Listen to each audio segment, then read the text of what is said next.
وہ چیزیں جو واجب اور فرض ہیں، زکوٰۃ فرض ہے، صدقۃ الفطر واجب ہے اور عشر واجب ہے۔ یہ فرض اور واجب چیزیں جو ہیں یہ اس شخص پر خرچ کرنے چاہیے جو بندہ صاحب نصاب نہ ہو، زکوٰۃ کا مستحق ہو۔ لیکن اس میں ایک بات کا خیال رہے، جب زکوٰۃ کا پیسہ یا صدقۃ الفطر کا پیسہ یا عشر کا پیسہ کسی کو دیا جائے تو اس کے اندر تملیغ کرنا شرط ہے۔ تملیغ کا مطلب یہ ہوتا ہے کہ ان پیسوں کا اس مستحق بندے کو مالک بنانا چاہیے۔ مالک بغیر اگر کوئی بندہ زکوٰۃ کے پیسوں سے اناج خریدتا ہے، اس سے کھانا بناتا ہے اور کھانا بنا کر دسترخوان پر لگا دیتا ہے، کسی کی ضیافت کرتا ہے، تو ضیافت اور مہمان نوازی تو ہو جائے گی، البتہ اس سے زکوٰۃ ادا نہیں ہوگی۔ فردوس جہان بنت محمد شفیع الدین حیدرآباد ہندوستان سے سوال کرتی ہیں، کیا شرابی آدمی مجنون یا پاگل انسان کی طرح ہے؟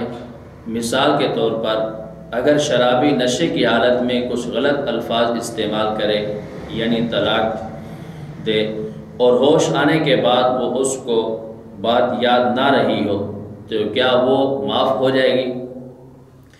یہ بہت اہم سوال ہے۔ اس کا جواب یہ ہے، وہ نشہ آور حرام چیزیں جن سے نشہ آتا ہے، جیسے شراب یا دیگر جو حرام چیزیں ہیں، ان کے پی لینے کے بعد جب نشئی پر نشہ آ جاتا ہے اور وہ اس نشے کی حالت میں طلاق دے دے تو اس کی طلاق واقع ہو جائے گی۔ ایسی حالت میں یہ نشے والا شخص مجنون اور پاگل کی طرح نہیں ہوتا، اس کی طلاق واقع ہو جائے گی۔ نمبر 2، وہ چیزیں جو حلال ہیں، اگر کوئی بندہ ان کو استعمال کرتا ہے اور ان سے نشہ آ جائے اور اس نشے کی حالت میں اگر وہ اپنی بیوی کو طلاق دے دے تو اس سے طلاق واقع نہیں ہوگی۔ صاحب جان کشمیر سے پوچھتے ہیں، مفتی صاحب میرا سوال یہ ہے کہ مسافر عصر کی نماز مقیم امام کے پیچھے پڑھتا ہے، آخری 2 رکعت امام کے ساتھ ملی، تو اب وہ مسافر مقتدی 2 رکعت پڑھ کر سلام پھیرے گا یا 4 رکعت مکمل کرے گا؟ اس کا جواب یہ ہے، امام مقیم ہے اور مقتدی مسافر ہے۔ مسافر مقتدی اس حال میں پہنچا کہ امام 4 رکعتوں میں سے پہلی 2 رکعت پڑھا چکا ہے، یہ مسافر مقتدی تیسری رکعت میں شامل ہوا، تیسری امام کے ساتھ پڑھی، چوتھی امام کے ساتھ پڑھی، چوتھی پر جب امام قعدے کے بعد سلام پھیرے گا تو یہ مسافر مقتدی کھڑا ہو جائے گا اور 2 رکعت اور پڑھے گا۔ اب یہ جو 2 رکعت ہیں، ان 2 رکعتوں کو وہ ثنا سے شروع کرے گا، اس میں پوری قرات کرے گا۔ پہلی رکعت میں سورۃ فاتحہ، اس کے بعد سورت ملائے گا، اور دوسری رکعت کے اندر بھی سورۃ فاتحہ اور سورت ملا کر قعدہ کر کے سلام پھیر دے گا۔ اس نے جو 2 رکعتیں امام کے ساتھ پڑھی ہیں وہ اس کی نفل نماز ہو جائے گی، اور 2 رکعتیں جب انہوں نے بعد میں کھڑے ہو کر پوری کی ہیں وہ اس کے 2 فرض ادا ہو جائیں گے۔ صاحب جان کشمیر سے پوچھتے ہیں، مسافر اکیلے نماز پڑھے تو اس کا طریقہ کار کیا ہے؟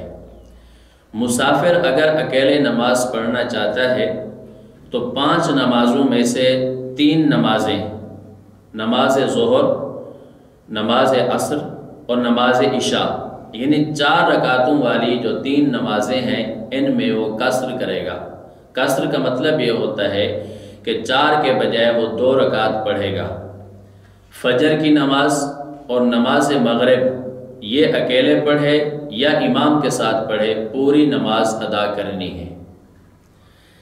صاحب جان کشمیر سے پوچھتے ہیں، اگر مقیم امام کے پیچھے مسافر نماز پڑھے تو اس کا طریقہ کار کیا ہے؟ مقیم امام کے پیچھے مسافر کی نماز پڑھنے کا طریقہ یہ ہے، امام جو نماز بھی پڑھا رہا ہے، فجر کی ہو، ظہر یا عصر، مغرب، عشاء، کوئی نماز بھی ہو، مسافر اس کے پیچھے پوری نماز پڑھے گا۔ اگر 4 رکعتوں والی نماز ہے، ظہر، عصر اور عشاء ہے، تو اس میں مسافر کے 4 رکعتیں جو پڑھے گا، پہلی 2 رکعتیں اس کی فرض ہو جائیں گی اور آخری 2 رکعتیں اس کی نفل شمار ہوں گی۔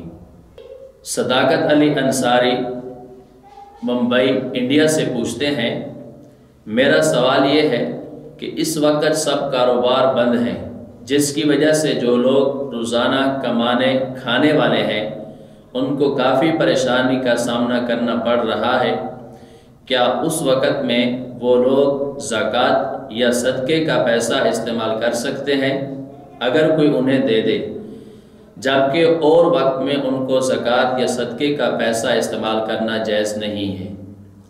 اس کا جواب یہ ہے، جو لوگ کاروبار کر رہے تھے اب مسائل کی وجہ سے یا حالات کی وجہ سے کاروبار بند ہو گیا ہے اور وہ اتنے غریب ہو گئے ہیں کہ صاحب نصاب نہیں رہے، وہ مستحق زکوٰۃ ہو گئے ہیں، انہیں زکوٰۃ دینا بھی جائز ہے اور ان کے لیے زکوٰۃ اور صدقات کا پیسہ بھی استعمال کرنا جائز ہے۔ ہاں، جب ان کے حالات معمول پر آ جائیں اور وہ خود صاحب نصاب بن جائیں تو اب انہیں زکوٰۃ نہیں دی جا سکتی، اب ان پر زکوٰۃ ہوگی، وہ اپنے مال کی زکوٰۃ نکالیں گے۔ محمد فرید خان پوچھتے ہیں، میت کی قبر پر بیری کی ٹہنی رکھنا کیسا ہے یا کوئی اور سبز ٹہنی رکھنا کیسا ہے؟ کیا اس سے عذاب میں کمی ہوتی ہے؟ یہ بات ٹھیک ہے؟ جواب،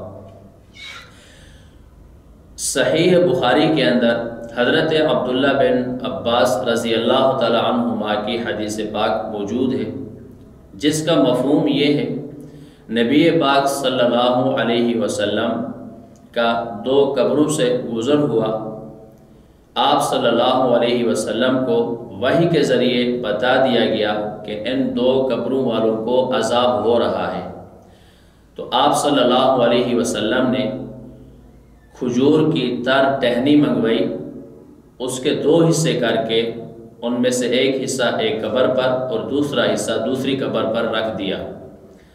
صحابہ کرام رضوان اللہ علیہ مجمعین نے پوچھا، اے اللہ کے رسول، اس میں کیا مصلحت ہے؟ تو آپ صلی اللہ علیہ وسلم نے فرمایا کہ ان 2 قبر والوں کو عذاب ہو رہا تھا، میں نے یہ سبز ٹہنی ان کی قبروں پر رکھی ہے، امید ہے کہ جب تک یہ سبز اور تر و تازہ رہے گی کہ ان کے عذاب میں تخفیف ہو جائے گی۔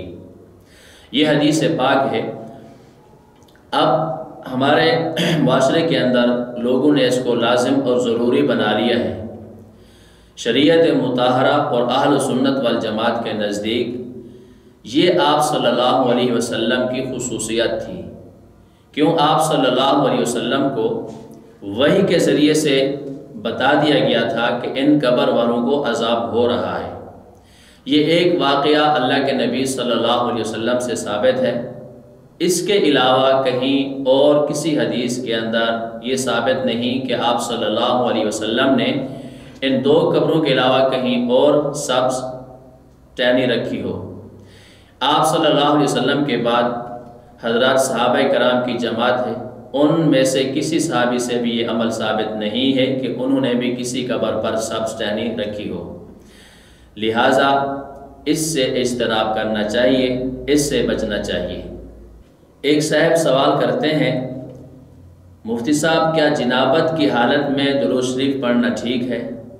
جواب،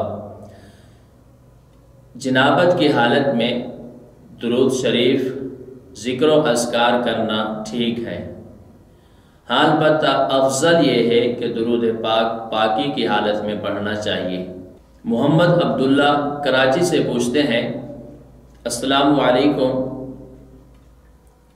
میرا سوال یہ ہے کہ عطر یا پرفیوم جس میں الکوہل ملی ہوئی ہو، ایسی عطر یا پرفیوم کا استعمال کرنا کیسا ہے؟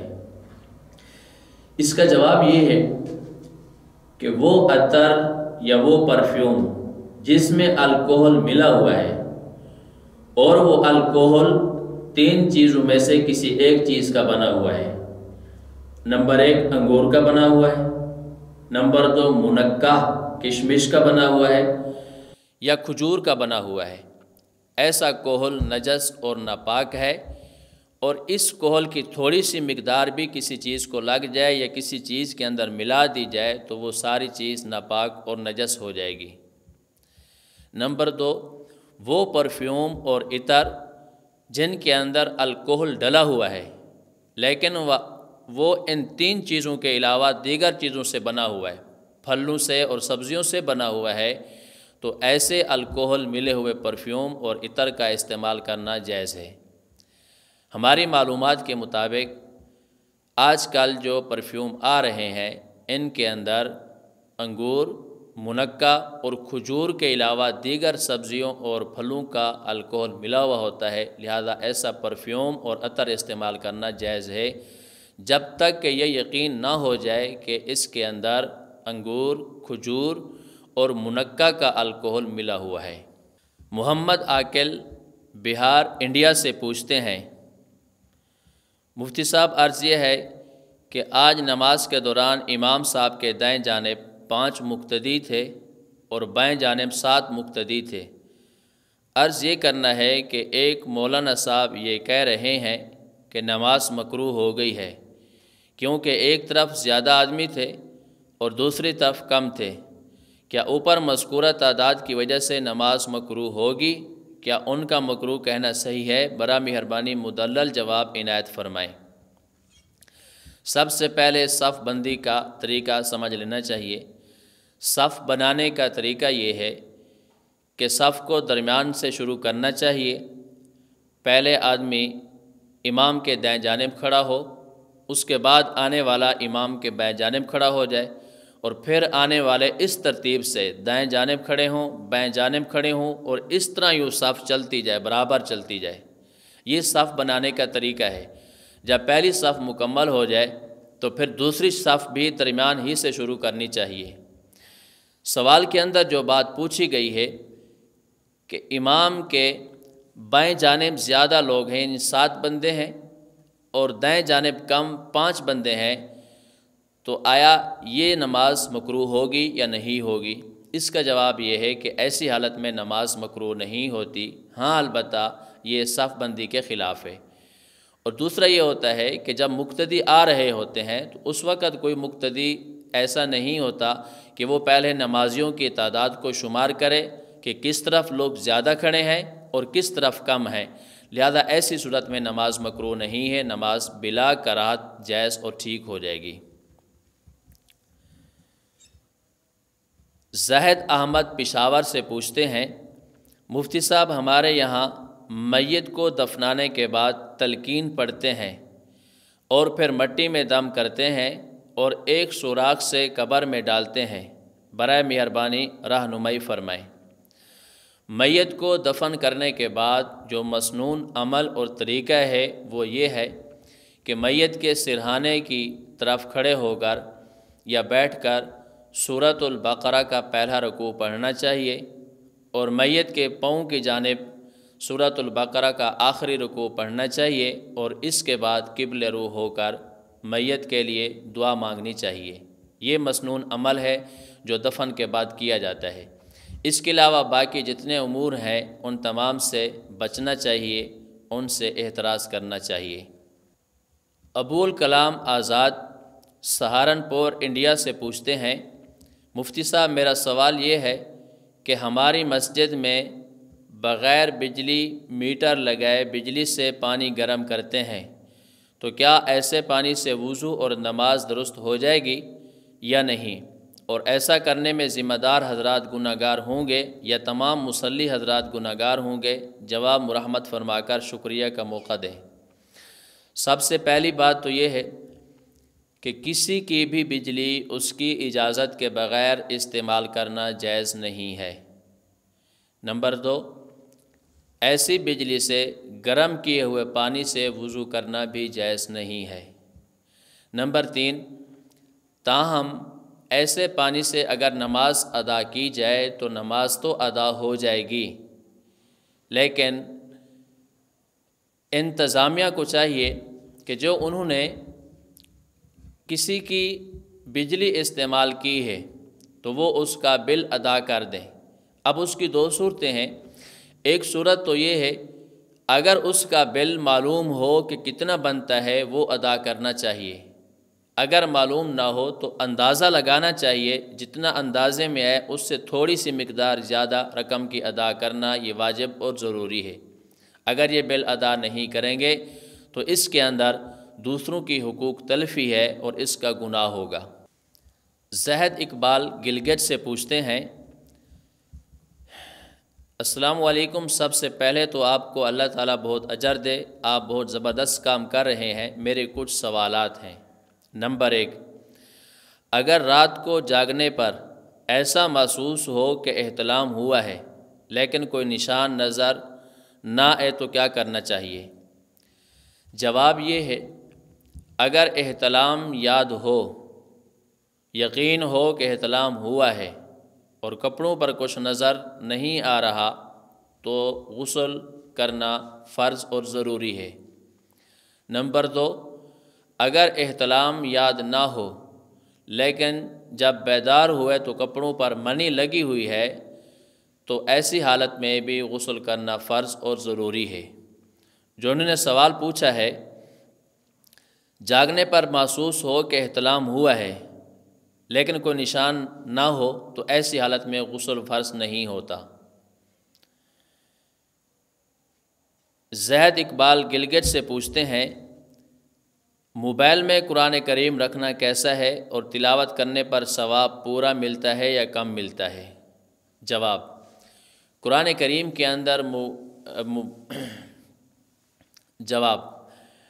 موبائل کے اندر قرآن کریم رکھنا جائز ہے اور اس سے تلاوت کرنے پر پورا ثواب ملتا ہے۔ تاہم اگر کوئی بندہ ایسی جگہ پر ہو جہاں پر قرآن کریم میسر ہو، آسانی سے قرآن کریم کو وہ اٹھا سکتے ہوں، تو افضل اور بہتر یہ ہے کہ موبائل کے بجائے قرآن کریم میں ہی تلاوت کی جائے۔ محمد عبداللہ کراچی سے پوچھتے ہیں، مفتی صاحب، اوابین کی نماز مغرب کی نماز کے علاوہ 3 فرض، 2 سنت مؤکدہ اور 2 نفل کے علاوہ 6 رکعت نفل الگ سے پڑھنی ہے یا 2 سنت 2 نفل کے ساتھ 2 نفل اور ملا دیں تو اوابین کی نماز ہو جائے گی؟ تشفی بخش جواب دیں۔ نماز مغرب کی 7 رکعتیں ہیں، 3 رکعت فرض، 2 رکعت سنت مؤکدہ اور اس کے بعد 2 رکعت نفل ہیں۔ 7 رکعت پڑھنے کے بعد 6 رکعت پڑھنا چاہیے، یہ افضل اور بہتر ہے۔